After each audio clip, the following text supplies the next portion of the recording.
Bismillahirrahmanirrahim. Alhamdulillahirabbil alamin. Wassalatu wassalamu ala sayyidil mursalin sayyidina wa maulana Muhammad wa ala alihi wa sahbihi ajma'in. Qala qawluhu dhabitun dhabta sadrin. Dhabitun dhabta sadrin. Yarwihi adlun, sifate adlun, dhabitun kang dhabit. Maksudipun dhabta sadrin kelawan dhabit sadr ati. Maksudnya kelawan melanggerine ati, istilah ulama. Wa huwa utawi dhabtu sadrin ayyuthbita iku yento netepaken sapa wong yakni rawi sing adil kala wau ma ing perkara sami'ahu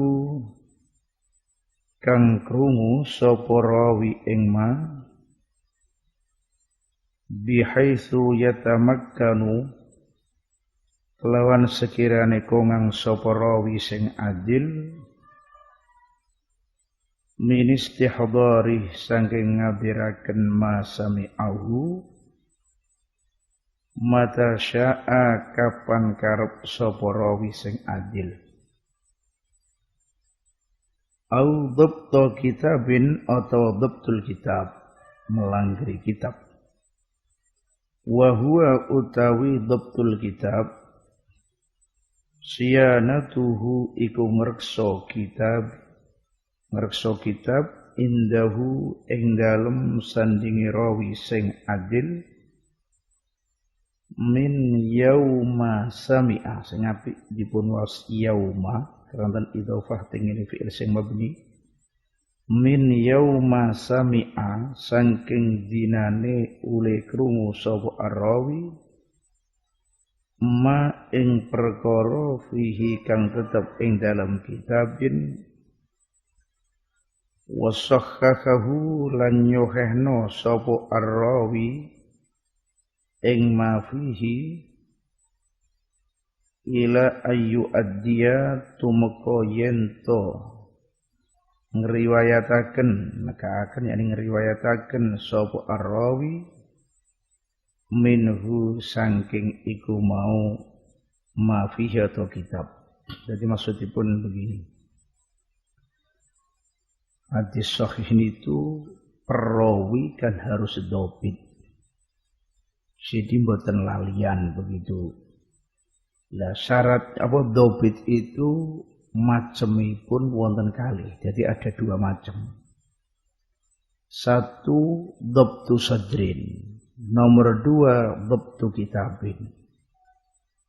Dhabtu sadrin itu rawi bener-bener bisa menetapkan nopo sing dipirengaken, yakni misalnya al-ahadits allati sami'aha min syaikhihi itu benar-benar wis nemplek no atine, lengket teng atine. Jadi kapan-kapan kok kiambake ini pingin ngriwayataken, pingin ngadiraken itu bisa. Jadi ngeten nggih.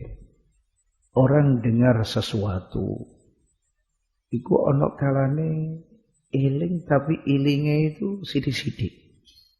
Jadi apalane enggak kuat. Seandainya suruh menghadirkan itu enggak bisa. Repot begitu. Ana kalane apalan ini sudah benar-benar lanyah. Jadi sing diapalno niki mun nemplek tenggene atine sehingga kapan kiambake pingin menghadirkan, pingin nyampekno misalnya atau ngriwayataken kapan kemawon bisa. Di mana saja bisa, di waktu kapan saja bisa. Seperti yang diisyarai oleh Al-Imam Asy-Syafi'i rahimahullahu taala, ilmi ma'i haitsu ma kuntu. Jadi ilmuku iku bareng karo aku terus. Di mana saja anak ada, aku ono ndi wae, Ya melu ilmuku. Dengan arti seandainya Imam Syafi'i ini dimintai meriwayatkan atau nyampe no ilmu sing no ati ini di mana saja itu bisa. Lah kelemahannya orang sekarang itu kan boten sakit ngoten. Jadi begini, kadang-kadang jambai apal. Tapi ketika tenggene setunggalipun majelis atau teng wekdal nyampe no lali, nanti butuh murojaah lagi. Butuh melihat lagi. Itu namanya bukan ada mboten gadah dobat. Jadi kalau pengen rano gede begini, tiang-tiang dulu itu memang hafalannya luar biasa. Bayangkan sahabat-sahabat itu hadir di majelis Kanjeng Nabi. Itu enggak bawa apa-apa. Wong kertas waktu niku juga sulit. Nopo-nopo sulit. Jadi dengarkan dok. Tapi Masya Allah, walaupun haula is-sahabah cuman mendengarkan tok, enggak nulis, enggak apa. Niku yang didengarkan langsung masuk di hatinya dan beliau kapan kepingin nyampe no niku saged. Itu sahabat. Mulane Sayyidina Umar bin Abdul Aziz yang punya gagasan ngumpulno ahadits nabawiyah atau mentadwin itu panjenenganipun gak ada pikiran. Iya sekarang sahabat tabi'in isih banyak. Cara ngumpulno apa hadis ini ku isih teng atini. Tapi untuk lanjutannya kalau enggak dibukukan, enggak dikumpulkan, ya nek wong apalane kuat kabeh kaya sahabat kaya tabi'in, iso-iso nanti ilmu saking Kanjeng Nabi hilang semua. Akhirnya Sayyidina Umar bin Abdul Aziz nugasno para ulama untuk mentadwin iku ahadits. Lah niku langsung jadi mboten ditulis kebanyakan. Mulane ketika hadis-hadis niki atau Al-Qur'an dikumpulaken niku kan wonten sing ditulis teng watu, teng niki. Maksud saya waktu itu serba sulit, memang kertas belum wonten, niki belum wonten begitu. Jadi benar-benar tiang itu iktimat kalih apalane ngandalno tenggene apalane niku. Jadi kuat-kuat. Lah semakin berkembang wonten kertas, wonten pulpen, wonten niki, ini hafalan berkurang. Tapi waktu ulama dulu masih kertas elek-elek, ditulis dengan mangsi, ditulis niki, dibanding sekarang jauh. Hafalannya kuat dulu. Tapi setelah sekarang wonten citakan, kitab citakan. Waleh sakniki wonten fisdis. Wonten niki, nambah morontek hafalan itu ya. Salah setunggalipun ulama India niku bahas masalah tentang kekuatane apalane wong biyen dibandingno kali sekarang kok jauh. Beliau ndawuhaken nggih ngoten. Keranten sekarang serba ada. Misalnya jenengan ngaji. Saniki mun wonten rekamane. Nggih.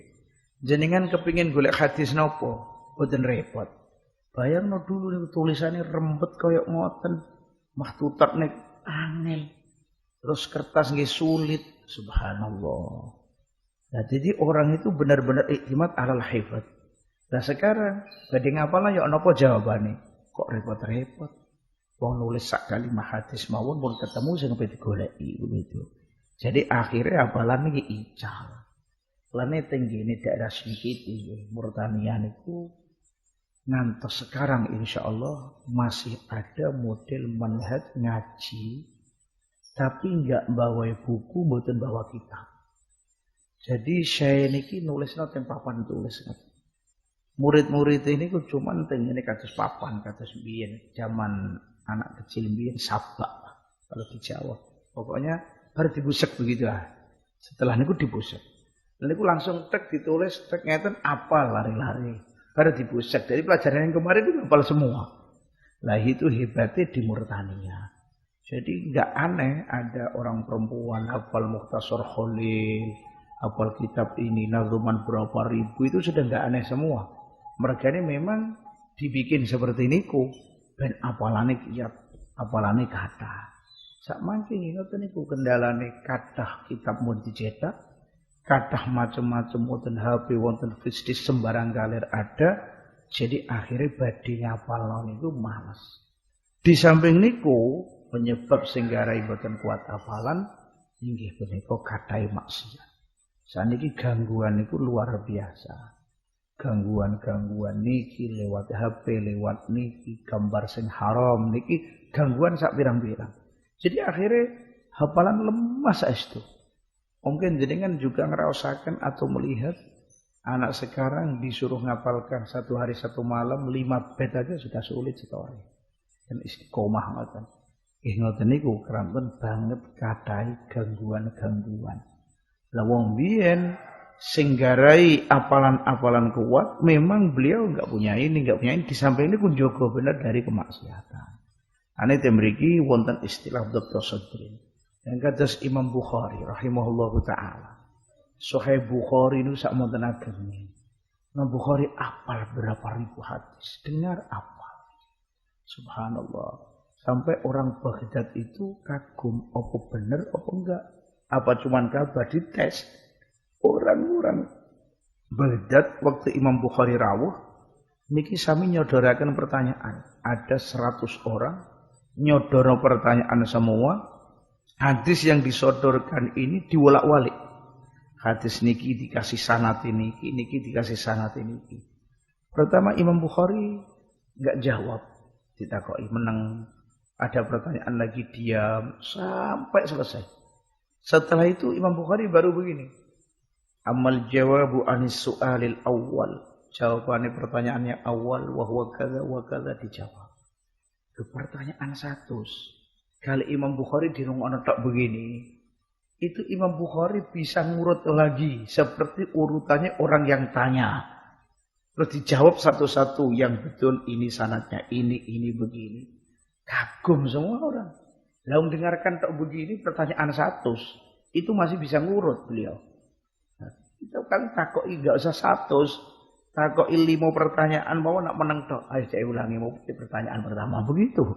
Ini 100 pertanyaan. Pertanyaannya masalah hadis, masalah sanad kan dawa mesti. Dan itu sakit nguruk mboten lali. Ini hafalan yang luar biasa. Namanya disebut-sebut begini itu dhabtus sadr. Mulai niku akhiripun ulama Baghdad tunduk kabeh betul. Imam Bukhari benar-benar hafid ya begini. Jadi intinya dhabtus sadr itu misalnya rawi ini dengar langsung apa yang didengar ini sakit sabit benar-benar rasih tumancet dalam hati kapan-kapan kemawon kiambak pingin menghisdadarkan niku saged. Jadi mboten apa? Mboten supi. Saya nak tinggi Jawa nggih nyuwun sewu ini secara umum di mana-mana gitu. Biasanya kalau anak pondok sudah setor alfiyah, setor ini, nanti berapa bulan ditanya yang kemarin itu sudah lupa. Sampai akhirnya banyak ada orang yang punya gagasan sebetulnya enggak perlu santri disuruh menghafalkan apa. Hafal yo lali ya, percuma katanya begitu. Subhanallah mestine kalau punya hafalan kudu dijogo ya apa carane ben mboten lali. Mergane al-ilmu niku fis sudur. Yang dihafalkan itu yang ilmu. Kalau kita ditanya terus buka komputer, buka ini itu namanya bukan ilmu ya. Nah, mulane wal hasil intine ayyuthbita ma sami'ahu bihaitsu yatamakkanu min istihdari mata sya'al. Kapan dia punya ingin sakit ngabirno. Lah di samping para ulama itu usaha biar kuat apalane ini. Usaha dengan ninggal maksiat, usaha macam-macam. Juga beliau-beliau ini usaha dengan baca doa-doa. Niku Syekh Umar Hamdan, Muhadditsil Haramain Asy-Syarifain. Gurunya Sayyid Alawi Al-Maliki termasuk gurunya Syekh Hasan Masyad dan gurunya para ulama Mekah. Niki Sayyid Alawi, abahnya Sayyid Muhammad, niku pernah matur. Artosipun matur itu sambat. Sambat mengeluh tentang hafalane. Hafalane kok mboten kuat sama sekali. Itu Sayyid Alawi. Jadi panjenenganipun niki matur nyambatno masalah hafalannya. Kok krungu lali begitu. Tapi ini kalau yakin mimbabi tawadhu'i, karena Said Alawi itu umur 10 tahun Quran sudah hafal, ngimami di Masjidil Haram sudah. Jadi hafalannya luar biasa, cuman perasaannya beliau itu seperti masih sayyi'ul hifzi. Orang kalau hebat kan tambah begitu kan. Seperti Imam Syafi'i mosok hafalannya elek, tapi beliau dawuh syakautu ila waqi'in su'a hifzi fa arsyadani ila tarkil ma'asi. Jadi kalau beliau tahu kita, waduh, ini berarti belas ganti hafalan, enggak begitu. Wong perasaannya ki ambake ngoten. Akhirnya Said Alawi Al-Maliki diijazahi oleh Syekh Umar Hamdan biar enggak lupaan. Allahumma antal ladzi an'amta fa'allamta ila akhirih. Doa Intifatul Abrar itu dengan tinggal. Itu dawuh Said Alawi rahimahullahu taala niki diwaca diistiqomahi. Mboten nate istilah lali kali apalan. Jadi kapan dengar langsung apal, sing wis diapalno mboten saged lali. Nah, kula niku nganjur sanget donga niki mbok yo diwaca tiap-tiap wektu kali santri atau mulai alif lare-lare kersane biar bisa benar-benar punya hifdz yang qawi. Jadi itu sudah mujarrab dilakoni dhewe karo Said Alawi setelah ngamal no doa niki kapan dengar mesti apal. Nak wis apal gak iso lali. Niki kan enak. Nak wis gak apal, napa nak pun apal ora iso lali. Terus Intifatul Abrar kula sebutaken beberapa doa juga. Salah setunggalipun doa meneh setelah doa niku dalam urutan tufah. Niku doa sing diwaca sebelum baca kitab mutolaah atau ngaji biar kefutuh. Mergane ada sebagian tiang matur tenggene setunggalipun gurune kengken istiqomah niku akhirnya kefutuh. Ane donga-donga seperti niku kita istiqomahaken keranten kita maksiate pun kathah. Memang cos pelengi ya kok ora koyok kalau seperti Said Alawi wong wong resik-resik kan begitu. Kita kok enggak bisa seperti itu wis ngamalno. Loh hijab itu sudah kandel. Jadi hijabnya ini sudah luar biasa. Maksiat kita sudah luar biasa. Ya sabar sithik-sithik. Nah kalau Said Alawi orang-orang besar seperti itu kan bersih. Jadi intine donga-donga niku kula tetep yakin itu mandi. Lah masalah tak diamalno kita kok suwi ketoke upama gitu. Ya maklum, kita niki kadang dosa kadang niki, tapi insya Allah kalau kita ilhah terus, minta terus, nggak ada berhentinya, insya Allah diijabahi oleh Allah Subhanahu Wa Taala. Dan di situ masih banyak doa-doa yang untuk menguatkan apalan, juga ada sholat litakwiyatil hifzi. Kalau nggak dibantu niku sudah repot. Yang paling penting lagi untuk anak kecil-kecil niki mboten usah dilihatkan HP atau gambar-gambar sing mboten sae, takut itu nyumpeli atau menjadi hijab saking atine, ati nanti muslim mboten saged nampa pelajaran ilmu agama. Qala ayyuthbita ma sami'ahu bihaitsu yatamakkanu min istihdarihi mata syaa. Itu namanya dhabtus sadrin. Kalau dhabtul kitab siyanatuhu indahu min yauma sami'a ma fihi wasahhahahu ila ayyu adya minhu. Kadang-kadang memang ada rawi itu enggak kuat hafalannya. Jadi kalau ngaji, beliau nulis, nyateti begitu, dengar apa ditulis. Pun. Dan mustalah juga dibahas nanti insyaallah taala. Jadi kalau memang boten dobet itu biasanya dipun tulis. Enggak wonten aturan nalikane sampean nulis keterangan ke guru idza napa iku jama'ta fakommish. Tapi wa idza rawaita fafattish. Itu wonten keterangan seperti itu. Maksudipun yang bagi li talibil ilm ayyaktuba jami'a ma sami'ahu min ustadih. Mbah apa sing dirungu disuruh nulis. Lah masalah nanti kalau mau ngriwayatkan dipun teliti mana yang sahih mana sing boten. Itu aturan begitu.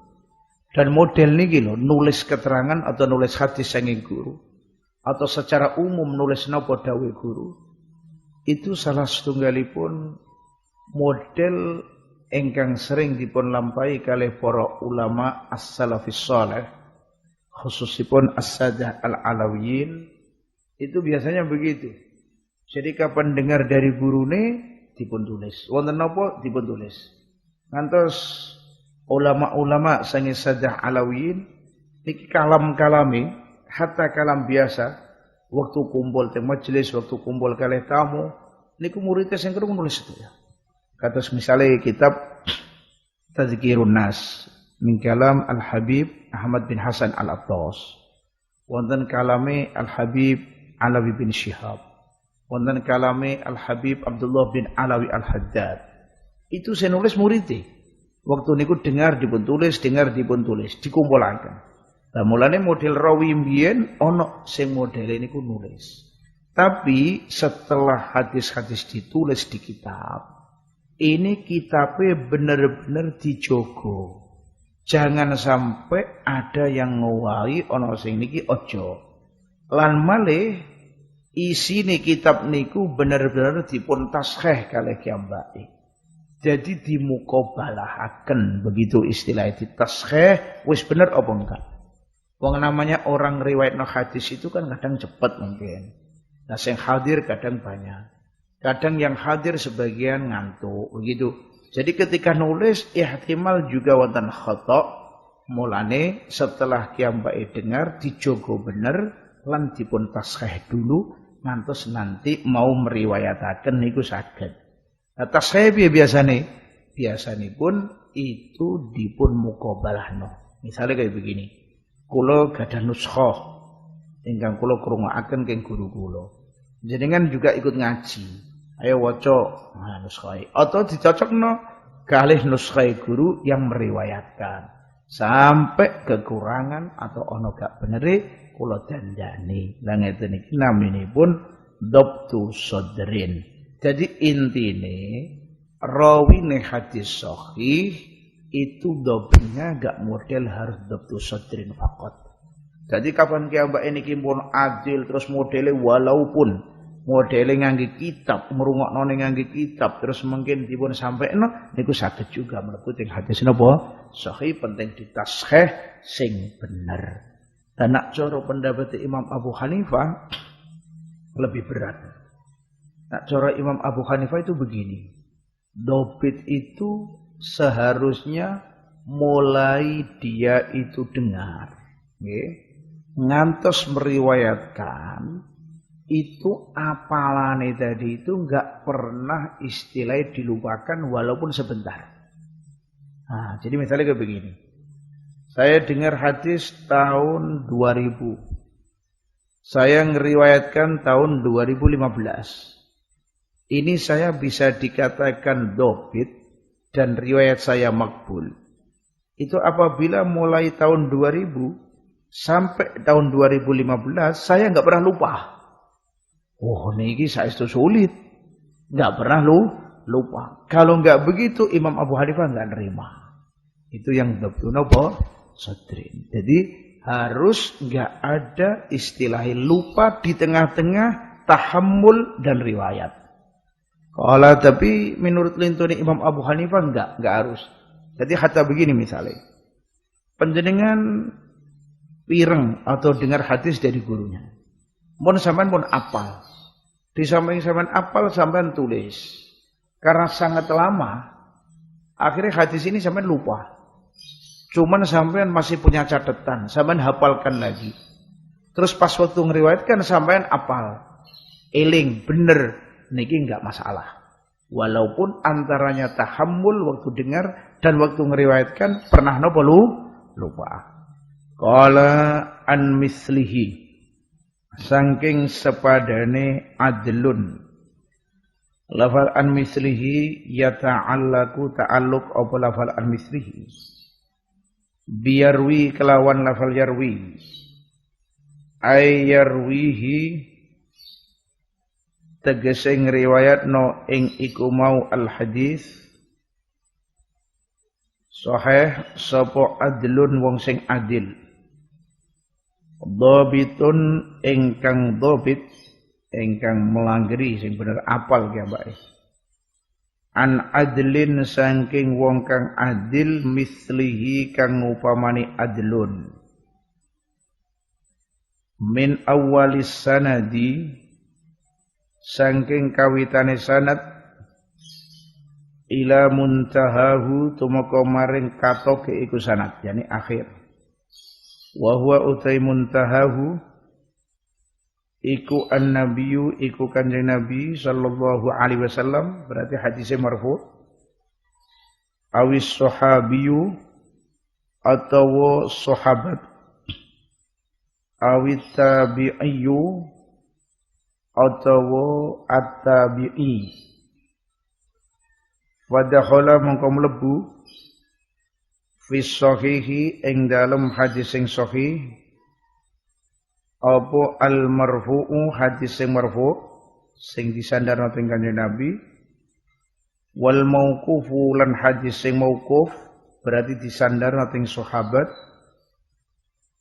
wal maqtu'u lan hadis sing maqtu' sing disandarno teng ngene tabi'in wa ma li tabi'in huwal maqtu'u nak marfu' sing disandarno teng kanjeng Nabi wa ma udhifa lin nabil marfu'u ngeten terus hadis sahih itu hadis yang diriwayatkan oleh rawi yang adil dhabit dari rawi yang juga adil dan dhabit. Sifat adalah dan dhabit ini mulai dari awal sanad sampai akhir sanad wonten terus. Jadi misalnya Al-Imam Al-Bukhari ngriwayatno hadis saking gurune. Gurune sampai kanjeng Nabi. Ini hadisnya bisa dikatakan sahih. Satu, kalau Imam Bukhari niki adil dan dhabit ila akhir syurut. Dan gurunya Imam Bukhari juga adil dan dhabit. Guru-gurunya juga begitu sampai di akhir sanad. Akhir sanad itu imma kalau hadis maktu berarti sampai tabi'in. Kalau hadisnya mauquf berarti sampai sahabat. Kalau hadisnya ini marfu berarti sampai kanjeng Nabi sallallahu alaihi wasallam. Jadi kabeh semua rawi harus punya sifat adalah dan dhabit. Seandainya rawinya itu ada 10 nyampe kanjeng Nabi. Tapi ternyata tabi'inya misalnya kok rawinya ini bukan dhabit atau enggak adil misalnya, ini berarti enggak bisa dikatakan sahih. Walaupun selainnya itu sudah adil semua, sudah dhabit semua. Dan ini repotnya dan sulitnya ngukumi hadis itu sahih atau bukan sahih.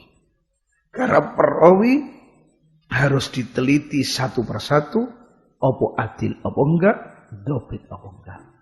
Tentunya kita niki mboten nututi rawi-rawi niku. Jadi dalam masalah hukum kita tetap iktimat tinggi kitab-kitab sing nerangno masalah maratibir ruwah tingkatane rawi yang sudah dikarang oleh para ulama. Nah, ulama iso nyekseni ngoten nggih keranten krungu kalih tiyang sing ahli sing sezaman kalih rawi sing dihukumi. Walhasil intine dari awal sanad ila akhir sanad perawi harus adlun dhabitun. Dan kalau hadis sahih itu syaratnya cuma niki dan mungkin syarat lintu. Artinya enggak ada syarat harus disandarkan ke kanjeng Nabi. Oh, keranten menika tembung hadis sahih itu mungkin itu hadis yang maktu yang disandarkan ke tabi'in, disandarkan ke sahabat atau ke Rasulullah. Artinya sifat sihah ini bukan suatu sifat yang khusus untuk hadis yang disandarkan tinggi kanjeng Nabi. Seandainya ada Abdullah bin Umar utai Sayyidina Abi Hurairah dawuh ngeten. Sampeyan urut sanate kok sahih, ya bisa dikatakan itu hadis sahih, tapi namanya mauquf. Qala mu'tamadun bi fathil mim. Kelawan fathai mim mu'tamadun. Sifatun iku sifat li dhabtin kedue lafal dhabit.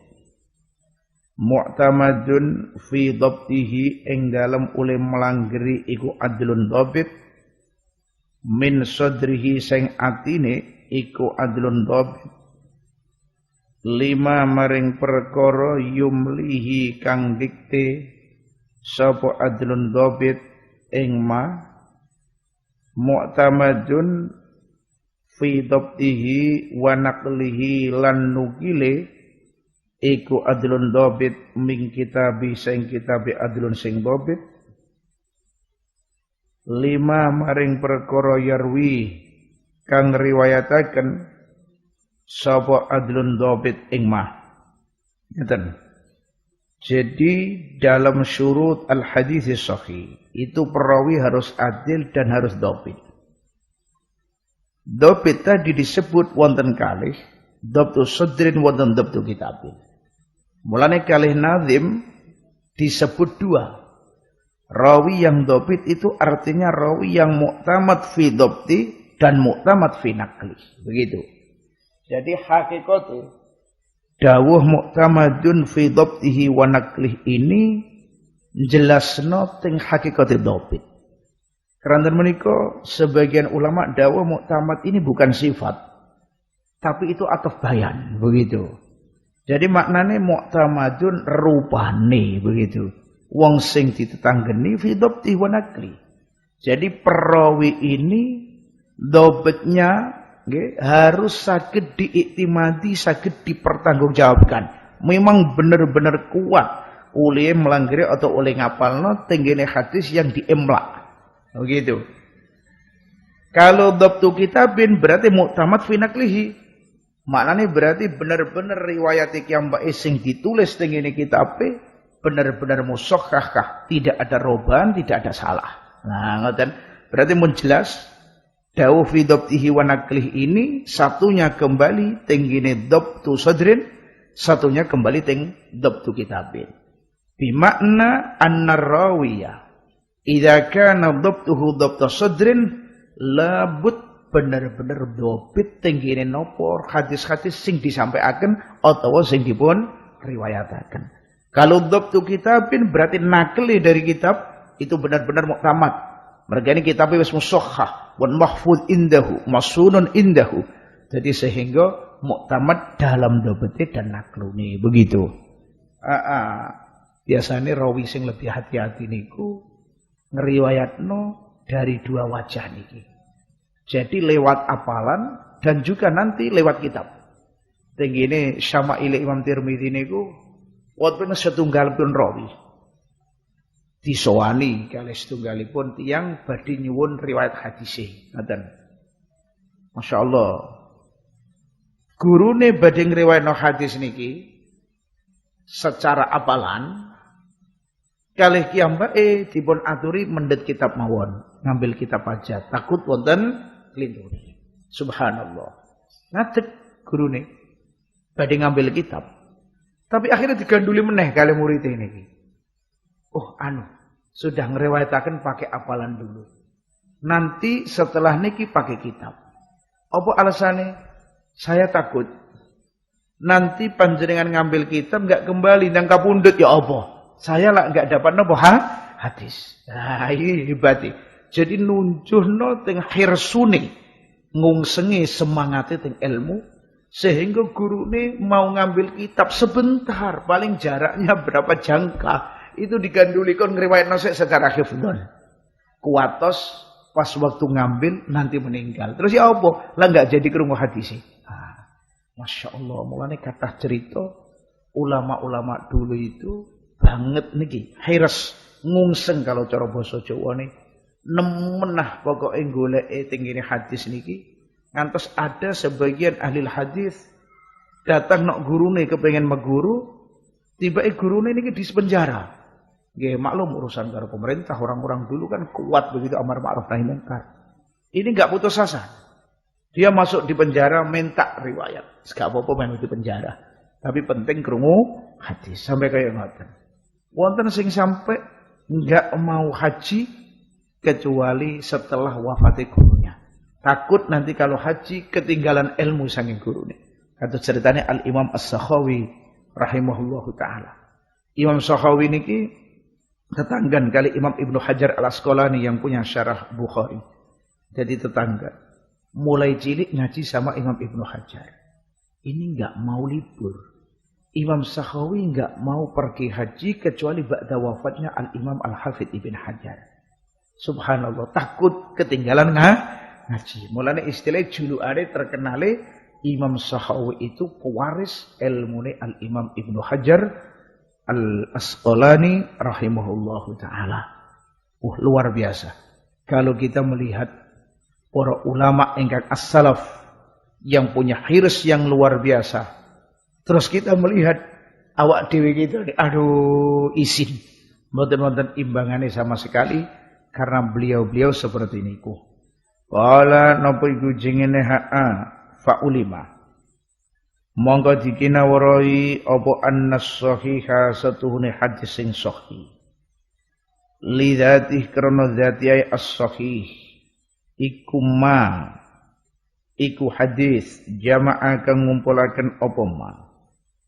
Syurutan ing pira-pira syarat khamsatan kang 5 utawi syurutan khamsah ittisalus sanadi kena diwaca ittisala kena. Kalau ittisala berarti jadi badal. Rupane ittisalus sanadi. Kalau ittisalu hiya ittisalus sanadi. Rupane ittisale sanad kalau dibaca nasab. Wassalamata lan selamat minasyudzudi saking syudzud recel. Wassalamata lan selamat minal illati saking illat al-qadihati kang nyacat baik itu khafiyah atau zahirah. Wa ayyakuna lan yento ono sapa kulun saben-saben suwiji min ruwatihi bidhamir ra wa takhfifil wawi saking pira-pira rawine iku al hadis ana iku adla riwayatin niku kelintu harokat ingin kula adla riwayatin bil idhofah iku wong sing adil riwayate wadhabiton adla wadhabiton lan wong kang dhabit imadatu sadrin wa imadatu kitabin. Jadi begini, syarah nyimpulaken saking dawuh-dawuh ingkang wonten teng ajeng berarti hadis sahih yang lidzatih itu hadis yang mengumpulkan 5 syarat. 1 ittisalus sanad wa qad taqaddama syarhu. Nomor 2 enggak syudzud. Ini juga sudah saya terangkan kemarin. Nomor 3 enggak ada illat yang qadihah. Nggih mun lewat keterangan. Nomor 4 perawi harus adil. Nomor 5 harus dhabit.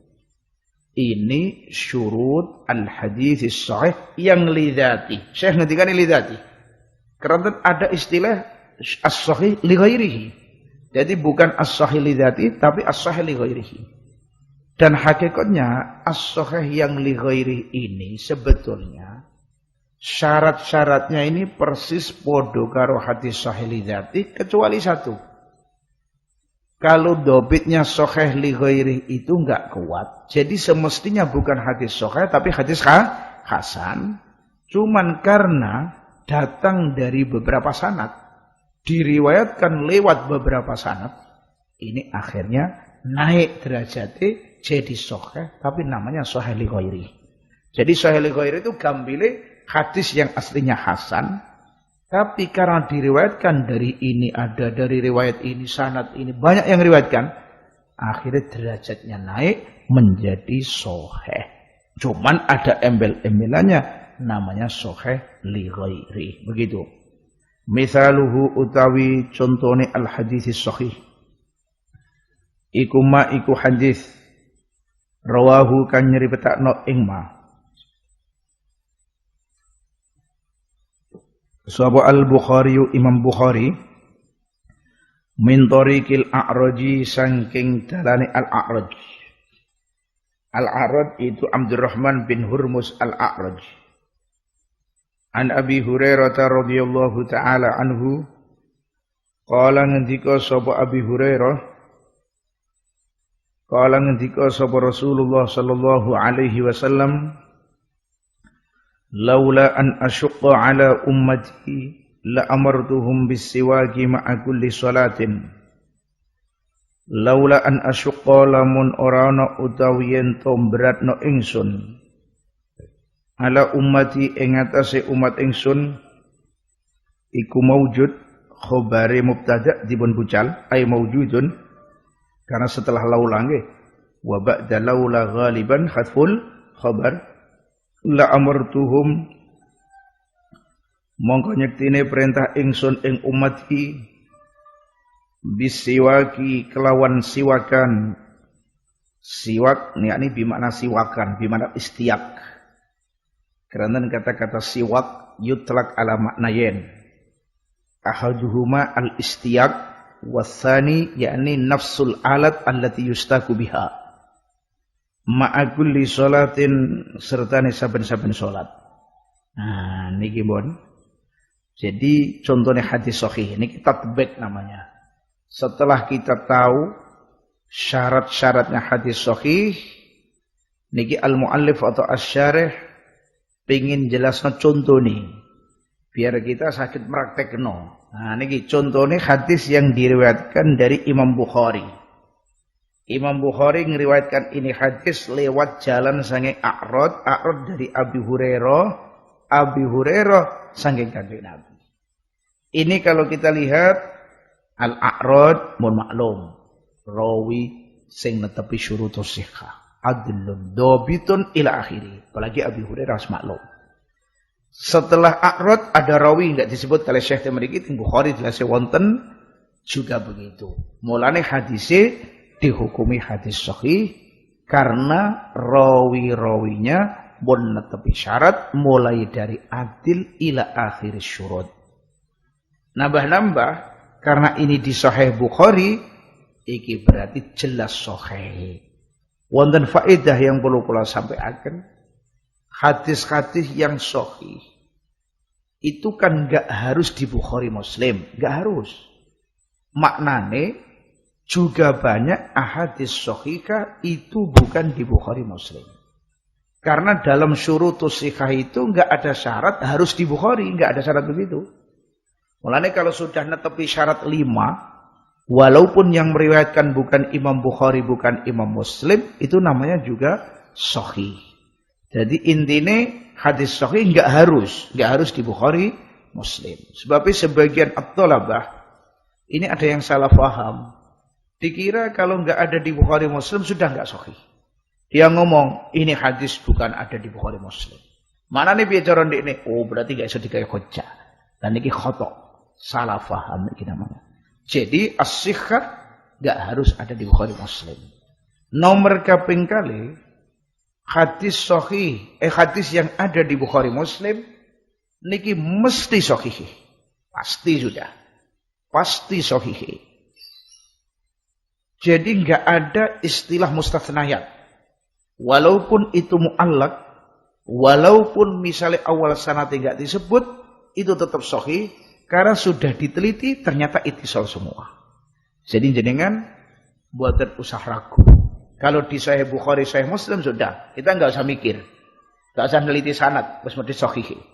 Sampai ngendikane ulama. Niki ma fis sahihain qad jawazal qantarah. Hadis yang ada di dalam sahihain sudah melewati jembatan. Enggak usah perlu dipun tafsir lagi. Karena mesti sahih. Lah kemudian ulama mustalah juga menjelaskan hadis sahih ini yufidul qat'a atau yufidul dzan. Maksudnya begini. Hadis sahih secara umum ini opo memberi faedah kekotnian dengan arti itu pasti dari Kanjeng Nabi, bukan hanya dari Kanjeng Nabi ini itu secara dzan atau ya apa. Kalau itu hadis sahih mboten wonten teng sahihain, enggak ada di Bukhari Muslim, itu yufidul dzan. Karena apa kok yufidul dzan? Karena masih ada keihtimalan sebagian rawi itu khata' atau ya apa. Jadi misalnya jenengan pireng hadis. Oh, min husni islamil mar'i tarkuhu ma la ya'nih misale. Misalnya kok hadis ini enggak ada di Bukhari, enggak ada di Muslim, tapi sahih misalnya. Ini apa benar-benar mesti kok Kanjeng Nabi? itu masih majnun. Begitu. Keranten tetap walaupun rawi adil, walaupun rawi niki kan tetap wonten istilah dzan piye. Jadi mboten saged dihukumi qat'i. Lah kalau binisbat tenggene Sahih Bukhari lan Muslim, ini ada khilaf bainal ulama. Ada yang mengatakan yufidul dzan, ada yang mengatakan yufidul qat'ah. Jadi kalau sudah di Bukhari Muslim, ini sudah enggak cuman dzan saja, ini pasti dari kanjeng Nabi. Sampai kaya ngoten. Niki hebatnya Sahih Bukhari kalian apa? Sahih Muslim. Ini faedah yang pertama. Faedah ingkang nomor kaping kali, ahadis yang sahihah itu ternyata dalam derajatnya enggak sama. Mulane kali Al-Imam Ibnu Shalah rahimahullah taala, hadis yang sahih ini dibagi-bagi ngantos ada beberapa bagian. Yang paling kuat itu adalah hadis yang diriwayatkan oleh Al-Bukhari dan Muslim. A'la sahihi ma'alaihi tafaqa. Jadi yang paling a'la mattafaqa alaihi Al-Bukhari wa Muslim. Fama rawal ju'fiyu fardan yuntaqa. Nomor kaping kalih hadis yang diriwayatkan oleh Bukhari sendirian. Yang ketiga, fa muslimun kadzaka fi syarti urif. Hadis yang diriwayatkan oleh Imam Muslim tok. Imam Bukhari enggak ngeriwayatkan. Jadi yang satu rawahul Bukhari Muslim, yang tingkatan kedua marwahul Bukhari faqat, nomor tiga marwahu Muslim faqat. Nomor empat marwahu ghairuhuma, yang riwayatkan bukan Bukhari Muslim, tapi ala syartil Bukhari wa Muslim. Netepi syaratnya Bukhari Muslim.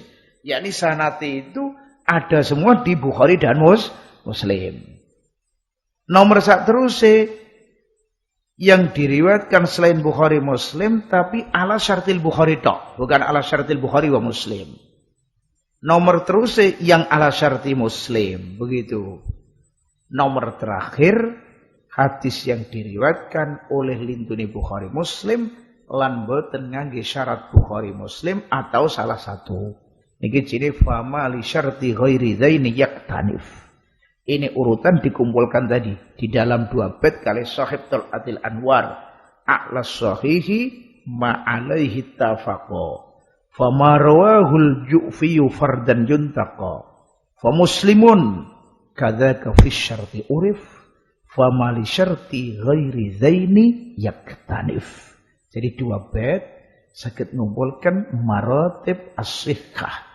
Niki Nadzuman Tal'atul Anwar, mukhtasar atau ringkesan dari Alfiyah Iraqi fi ilmil mustalah.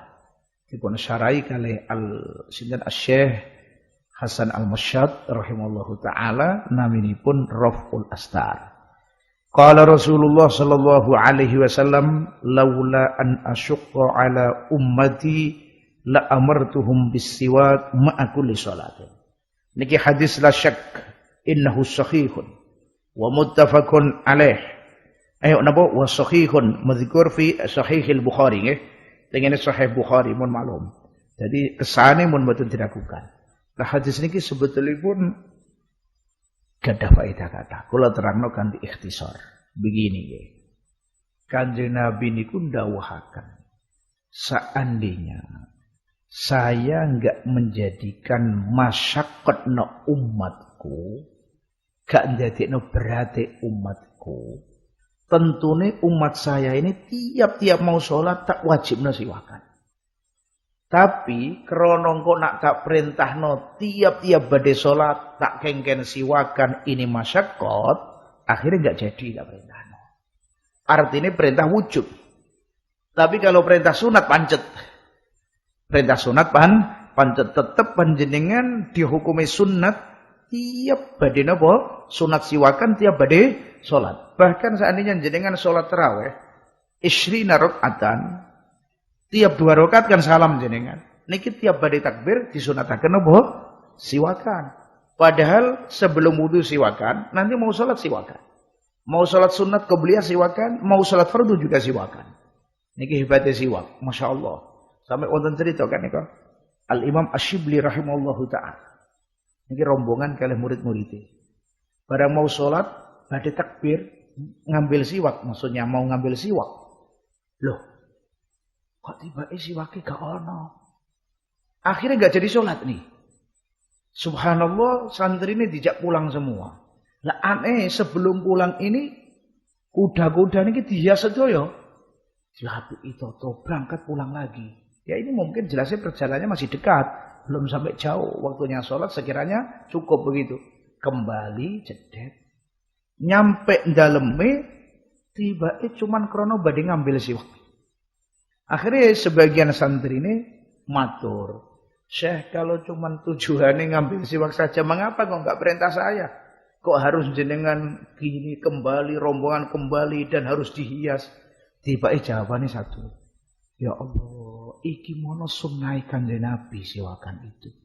Jadi saya ngurmati sunnah kanjeng Nabi sehingga panjenengane nggak kerso ngutus santri ini kan ngambil siwak. Ngambil sendiri. Dan tumpaane merkabe niki kendaraane dihias dulu. Mergane mau ngambil napa? Sunah kanjeng Nabi. Oh Allah, jadi wali-wali itu bener-bener njogone teng sunah koyo ngeten iki. Subhanallah, niki luar biasa. Jadi gak jadi sholat, keranten napa? Mboten siwakan, siwake keri. Mulane masyaallah niki kesunatan yang sering kita tinggal nggih. Kita niki kudu duwe siwak teng ngene sak paling tidak. Sebetulnya pun nggak harus pakai siwak kayu Arab, enggak. Itu yang paling afdal. Pokoknya siwakan itu bisa hasil bikulli khoshinin. Tiap perkara yang kasar bisa. Umpamanya hatta niki pucuke klambi ngeten kalau kasar gini kan sudah ya free. Nambah-nambah wonten keterangan tefekeh hatta pakai driji yang kasar, asal bukan drijinya sendiri. Ini masalah sampean punya istri, wonge apian, sholihah ridho. Driji sampean sing kasar tak gawe siwakan, ya gak apa-apa bismillah. Lho ngeten iki iso dapat kesunatan, sakit menghasilkan kesunatan. Pokoknya bikulli khoshinin begitu. Masya Allah. Kalau kita bicara tentang siwak, ini kita harus bicara banyak masalah. Termasuk faedah siwak. Rasanya kulon dengan tambah sama. Siwakan ini ternyata punya faedah yang luar biasa. Lebih 50 faedah. Dikumpulkan oleh setunggalipun ulama. Kula ada kitab alit, karanganipun Syekh Abdul Ghani Al-Maidani. Ini kitab khusus risalah khusus nerangno siwak. Mulai carane siwakan, faedah siwak dan lain-lainnya. Siwakan itu nganggo tangan tengen, opo nganggo tangan kiwa dibahas semua. Kalau miturut kita jumhur ulama niki dawahaken nganggo tangan tengen. Ibnu Taimiyah dawahaken boten, nak siwakan nganggo tangan kiwa. Alasannya Ibnu Taimiyah karena ini menghilangi kotoran, jadi harus pakai tangan opo kiwa. La faedah yang paling hebat as-siwaku madharatun lil fam wa mardatun lirrabb. Au kama qala. Masya Allah. Dawuh Kanjeng Nabi ki Mbak. Siwak itu nggare bersih cangkem, terus nggare ridhone Allah. Mardatun lirrabb niki sing paling penting. Mergane enggak ada derajat yang paling a'la daripada ridhone Allah Subhanahu wa taala. Hatta idza dakhala ahlul jannati fil jannah, ketika ahli surga masuk ting surga, kenikmatan luar biasa, ampun. Kali Allah Ta'ala disuruh minta lagi. Minta apa? Sudah minta. Gak mau ahli jannah. Karena sudah merasa cukup minta. Gak mau, bingung. Gak minta apa? Semua sudah ada. Yang terakhir. Kali Allah akhirnya dikasih kenikmatan yang lebih apa saja. Yaitu ar-ridha. Inni uhillu alaikum ridwani fala askhatu alaikum abada. Au kama qala. Wes, kita ridho nih. Gak tak sakhot, gak tak bendu, gak tak ghadab selama-lamanya. Nah niki. Lu kok ndelalah mardatur rabb hadza iso hasil ridha rabbis siwak. As-siwak madharatun lil fam wa mardatun lirrabb. Apa enggak luar biasa seperti ini? Nah, mulane kalau kita sudah tahu kayak ngeten iki ninggal siwakan itu iman sekali keranten iku ndadekno ridhone Allah taala. Nomor kaping kali termasuk inggarai metune roh niki gampang, yaitu gampangna tasil khurujir roh. An-Nabi sallallahu alaihi wasallam lemah tudir kan Nabi ketika mun badhe kapundhut kan wonten Sayyidah Aisyah. Di situ wonten Abdurrahman bin Abu Bakar As-Siddiq radhiyallahu taala anhu. Wonten Sayyidina Abdurrahman. Sayyidina Abdurrahman bin Abu Bakar bawa siwak. Kanjeng Nabi kelihatannya meresani, kelihatannya pingin siwak itu. Akhirnya kalau Sayyidah Aisyah, siwak itu diminta. Dikemah-kemah oleh Sayyidah Aisyah. Kemudian dihaturkan ke Rasulullah sallallahu alaihi wasallam. Kanjeng Nabi itu siwakan pakai siwak itu. Nah, mulanya Sayyidah Aisyah itu paling bangga. Dengan arti bangga no begini, alhamdulillah. Kanjeng Nabi kapundhut kamangan di pangkon saya. Nomor loro, iduku karo idune Kanjeng Nabi sebelum wafatnya Kanjeng Nabi kumpul. Oh, teng siwak. Jadi begini itu dipakai oleh Kanjeng Nabi sallallahu alaihi wasallam. Jadi litashil khurujir ruh. Termasuk emene faedahe inggih punika litashil rizki. Biar rezeki mudah. Itu termasuk faedah siwak. Subhanallah nggih. Kita ini kadang boten ngira hubungane rezeki kali siwak kan kadang begitu. Mulane dawuh para ulama itu semua apa sing diperintahno lan dianjurno kali Kanjeng Nabi kali Allah taala pasti mengandung hikmah atau maslahah. Cuman yang kita tahu itu lebih sedikit daripada yang kita nggak tahu. Dan seperti siwakan, apa hubungannya dengan rezeki? Apa hubungannya dengan tasilir roh? Misalnya begitu. Siwakan untuk memperlambat wan, ben ora wanan cepet. Kan siwakan saya sergap. Subhanallah, wan bereng ora iso metu. Suwi kalau sergap napa? Siwakan. Termasuk emene biar enggak bungkuk. Geger bungkuk. Napa nggih bahasa Madurane? Napa? Bungkuk sami. Biar enggak bungkuk. Lah niki nggih kenging napa siwakan. Mulane para ulama menjelaskan kata sangat faedah siwakan niki ma dzakartuhu lakum aqallu qalilan mimma lam adzkurhu lakum. Wonten khusus teng risalah saged ningali panjenengan sak kata-katae sing paling penting nggih kala wau madharatun lil fam wa mardatun lirrabb. Lajeng malih teng hadis niki wonten masalah yang muhimmah. Yang kalau kita bahas butuh waktu mungkin 1 jam lebih. Tapi cuma saya ikhtisar begini. Jadi Kanjeng Nabi itu kadang ninggal sesuatu, nggih. Mboten kok krana sesuatu itu haram. Mergane wong Wahabi sakniki niku kuatah sing sanjang bilang tiap sesuatu yang ditinggal oleh Rasulullah itu bid'ah. Lah padahal kalau kita teliti di hadis banyak perkara-perkara yang ditinggal Rasulullah tapi kenyataan bukan bid'ah. Seperti ini. Kanjeng Nabi kan ninggal perintah bisiwak. Apa terus sampean dawuh, oh berarti kalau begitu siwakan ini enggak boleh sebelum sholat karena itu sudah ditinggal Kanjeng Nabi, enggak diperintahkan. Boten gitu. Jadi Kanjeng Nabi ninggal sesuatu imma wa imma. Ono kalane krana kuwatir ndadekno masyaqqat seperti yang di sini. Ini berarti sama sekali enggak ada kaitan dengan bid'ah. Berarti maknane bukan semua perkara sing ditinggal Kanjeng Nabi mesti bid'ah.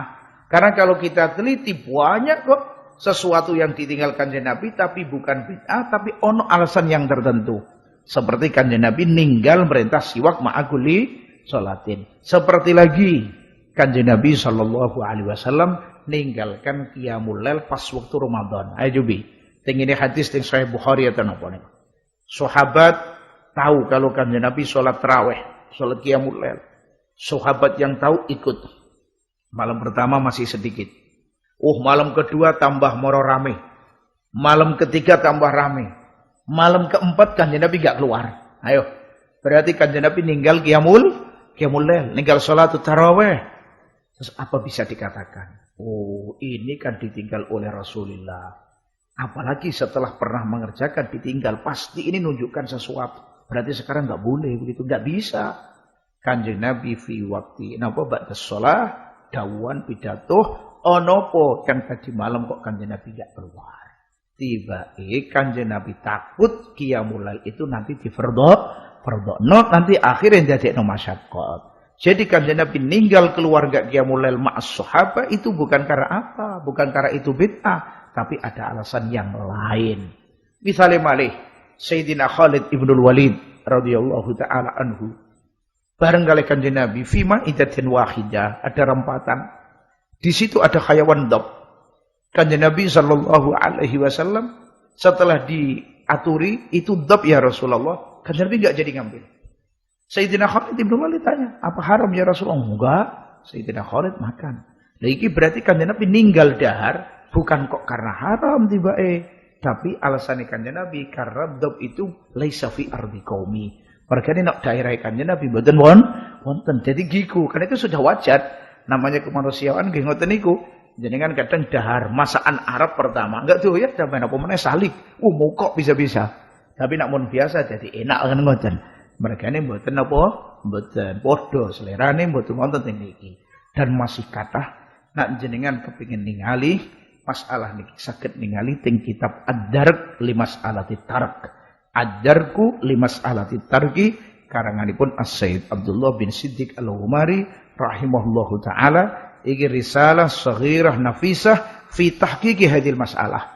Sebab apa sidik yang saya buatan sependapat ngomong, oh ini enggak dilakoni kanjeng Nabi. Berarti bid'ah, misalnya kayak maulid nggih. Acara maulidan jenengan maca sirah kanjeng Nabi, jenengan maca Quran bareng-bareng kumpul fi majlisin wahid. Jadi haulail firqah ini bid'ah. Mengapa kok bid'ah? Karena kanjeng Nabi enggak pernah ngadakan maulid. Seandainya ini bagus pasti kanjeng Nabi yang pertama ngerjakan. Bilang begitu.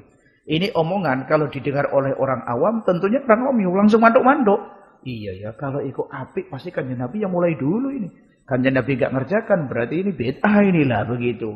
Nah ini lali semua dengan kaidah berarti maknane belum tentu sesuatu yang ditinggal Rasulullah itu pasti napa bid'ah sayyi'ah. Contohnya sangat kathah jenengan saged meneh murajaah teng kitab Abu Ya As-Said rahimallahu taala. Namanya pun kitab Manhajus Salaf. Kitab Abu ya punya kitab namanya Manhajus Salaf. Itu kitab nerangkan masalah-masalah yang sering kita dengan Wahabi beda pendapat. Qala wa hukmuhu utawi hukumi al-haditsis sahih. Iku annahu satuhune al-haditsus sahih. Iku salihun iku patut lil ihtijaji maring gawe hujjah bihi kelawan al-haditsis sahih. Wal istishhadi lan gawe syahid kena digawe hujjah kena digawe syahid bil ittifaqi kelawan sepakate ulama fil usuli ing dalem pira-pira masalah usul wal furu' lan pira-pira masalah furu'iyah pang kayak masalah akidah usul masalah tafsir masalah tauhid akidah mboten masalah furu' misalnya masalah fikih lintu-lintu juga enggak masalah. Kama annahu kaya ule tetep apa setuhune as-sahih hadis sahih iku yajib wajib al-amalu apa amal bihi kelawan al-hadis sahih bisyuruti kelawan pira-pira syarat. Maksudipun begini. Nah jenengan tanglet terus hukumnya ya apa hadis nak sahih iku? Hukumnya bisa digawe dalil. Jadi hadis sahih niku saged digawe dalil secara mutlak. Baik yang urusan masalah napa furu' atau urusan masalah napa usul, enggak ono kayite enggak ono bidane. Begitu juga bisa digawe syahid. Jadi wonten istilah syahid, wonten istilah mutabi. Jadi syahid niku nek ono hadis nggih diriwayatno kalih setunggalipun rawi. Terus jenengan cari apa ono hadis niki diriwayatno neh kalau rawi liya. Sampeyan kepengin tahu kekuatane, sampeyan cari namanya sabar nyarine niki. Terus akhir ketemu kok tiba hadis sing cocok iki cocok ing dalem maknane, gak cocok ing dalem lafale, tapi maknane sami. Itu namanya napa syahid. Nah, wonten mungkin istilah mutabi. Kalau mutabi itu cocok fil lafzi. Nah, niki hadis ingkang sahih sah digawe syahid juga sah digawe hujjah utawi dalil. Lan malih diterangno teng kitab-kitab lintu, kalau ada hadis sahih baik teng Bukhari atau Muslim itu berarti ya kena diterima ora kudu teng Bukhari tok. Lan malih wajib diamalno. Lan masalah ngamalno hadis sahih ini enggak usah nunggu teng ora anane maneh. Misale nasikh atau ta'arud kalian perkara sing luwih kuat atau lintune. Mergane sebagian ulama niku dawuh ngeten. Hadis sahih itu enggak mungkin diamalno. Kecuali sampean sudah yakin enggak ada sing nentang, enggak ada manek begitu. Jadi harus sampean teliti lagi. Ana nasih mansuh apa enggak? Ana sing luwih kuat sing nentang apa enggak begitu. Tapi ngendikanipun para ulama niki enggak perlu seperti itu. Cuman ketika sudah ana nyoto manek baru kita napa? Kita tinggal mungkin kita perbandingkan luwih kuat punji.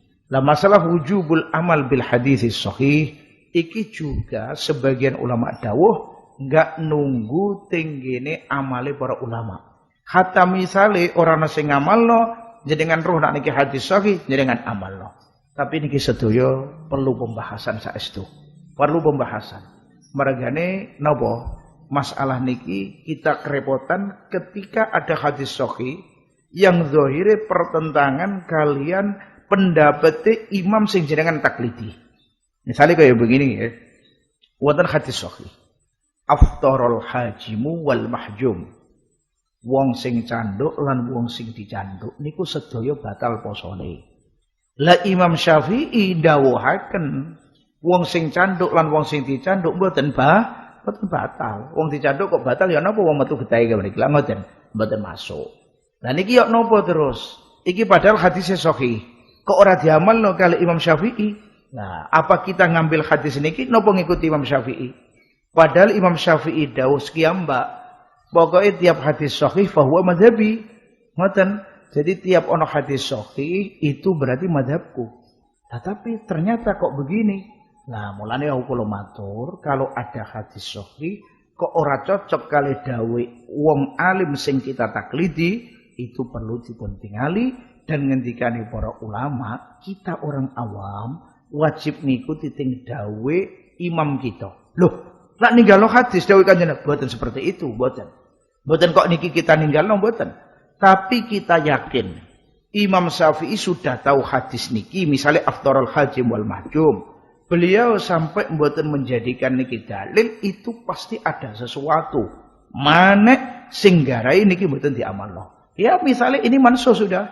Misalnya ini dinase, misalnya begini. Kita cuma nggak tahu itu apa maneknya. Jadi kita husnudzon kali Imam Syafi'i, kali imam kita. Jadi ketika kita mboten ngamal hadis sahih karena ta'arud, karena mboten sami kali dawuh imam kita, ini bukan kita niki istilahnya gak nganggep dawuh Kanjeng Nabi bukan.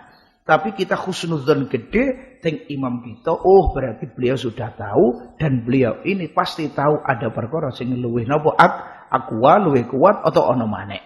Mulane ketika salah setunggalipun ulama Syafi'iyah kepingin ngumpul hadis-hadis yang dianggap beliau ini sahih tapi enggak cocok dengan mazhab Imam Syafi'i. Setelah dikumpul dawuh kudu diamalno iki. Iki mazhab Imam Syafi'i juga ditentang kali ulama kathah. Mboten dibiarkan.